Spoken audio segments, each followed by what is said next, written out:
Hi everyone, this is our temperature sensor project. Today I will talk about each component and I will show you a quick demo about our project.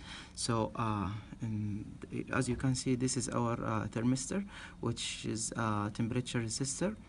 And this is a reset switch. It can reset the whole circuit, so it can show and display different temperature here on the segments. So I will walk you through each component. So the temperature will be applied here, is either freeze or heat, and then it will go through the wires and to the ADC converter, which converts analog signal to digital signal.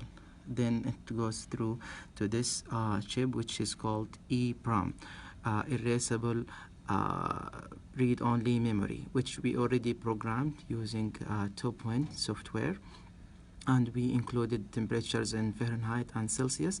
Then also going back to this one, these LED shows the binary location for every temperature. Then the signal will go through to the decoders. We have two decoders because we have two 7-segment display.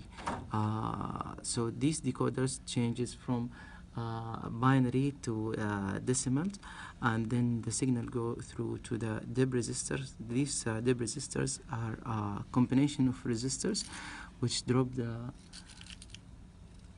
voltage and deliver it to the 7-segment display. And as you can see, this is these two 7-segment display shows the current temperature of the room and the sensor. We'll do a quick demo using the freezing spray.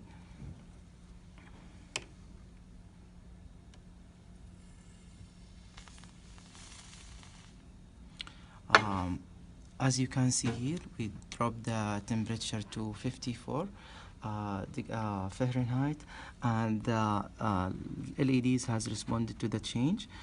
Now we will use the switch to show temperature in Celsius. As you can see, it's 16 degrees Celsius or 62 degrees Fahrenheit. And that's all. Thank you.